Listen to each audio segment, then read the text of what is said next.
જામનગરમાં પોલીસના special operation group એટલે કે એસઓજીએ પટેલ કોલોની વિસ્તારમાં એક મકાનમાં રેડ કરીને 3 બાંગ્લાદેશી મહિલા તથા 2 બાંગ્લાદેશી પુરુષની ધરપકડ કરી છે. આ લોકો ગેરકાયદે ભારતમાં વસતા હોવાનું પ્રાથમિક તપાસમાં સામે આવ્યું છે. આ લોકો ક્યારથી અહીં હતા અને કેવી રીતે અહીં પહોંચ્યા? શું આ લોકો સ્લીપર સેલ તરીકે અહીં ગુપ્ત વસવાટ કરતા હતા? વગેરે બાબતે તપાસના ચક્રો ગતિમાન છે.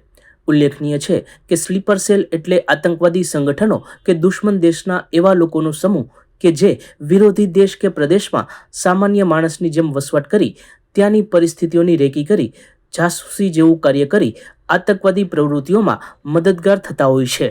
જામનગરમાં પકડાયેલા બાંગ્લાદેશીઓ કોણ છે એ અંગે હજુ તપાસ ચાલુ છે, પરંતુ હાલમાં બાંગ્લાદેશમાં ફેલાયેલી અરાજકતા અને હિન્દુઓ પર થતા અત્યાચાર સહિતની બાબતોને ધ્યાનમાં રાખવા ઉપરાંત વિશ્વની સૌથી મોટી ઓઇલ રિફાઇનરી તથા ડિફેન્સની ત્રણેય પાક ધરાવતા સરહદી વિસ્તાર તરીકે સંવેદનશીલ એવા જામનગરમાં આ રીતે ગેરકાયદે વસવાટ કરતા બાંગ્લાદેશીઓનું પકડાવું ખૂબ ગંભીર બાબત છે અને પોલીસે અન્ય તમામ સુરક્ષા તથા તપાસ એજન્સીઓ સાથે તાલમેલ સાધી ઊંડાણપૂર્વકની તપાસ હાથ ધરી છે. સિટી ડીવાયએસપી જયવીરસિંહ ઝાલાએ સમગ્ર પ્રકરણ અંગે મીડિયાને માહિતી આપી હતી. જામનગર પોલીસના સ્પેશિયલ ઓપરેશન્સ ગ્રુપ એસઓજી એના પીએસઆઈ એવી ખેર અને એમના કોન્સ્ટેબલ કુલદીપ સિસોડાને એક બાતમી મળેલી હતી કે જામનગર પટેલ કોલોની શેરી નંબર 11માં અમુક બાંગ્લાદેશી નાગરિકો ગેરકાયદેસર રીતે વસવાટ કરે છે.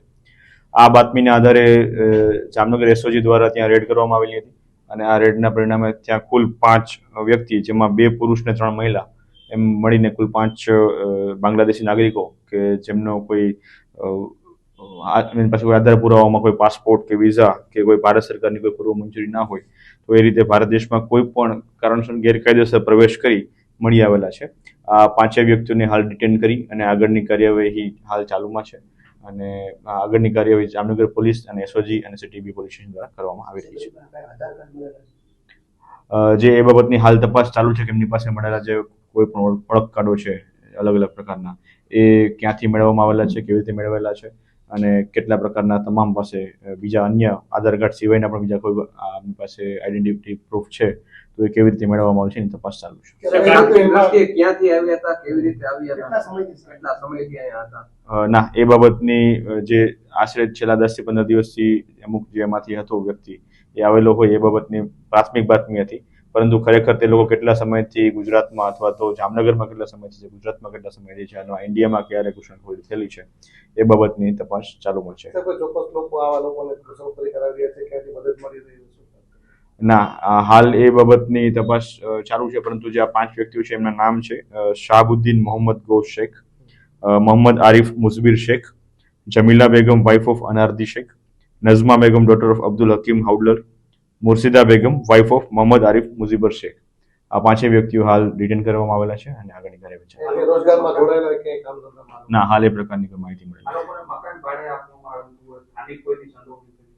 જે હાલ જે અમને રિટર્ન કરવામાં આવેલા છે એ મકાન ગુલામ મયુદ્દીન અબ્દુલ કરીમ ખાન કોગરાનાણી એમનું મકાન હતું, જે પટેલ કોલોનીનું મકાન છે. સાહેબ, આની ઉપર કઈ ધારાઓ મુજબ ગુનો દાખલ કરવામાં આવશે? અનધિકૃત રીતે આવ્યા છે તો કોની સામે કાર્યવાહી? ધારો કે કોઈ શરણ આપી હોય તો એની સામે કાર્યવાહી?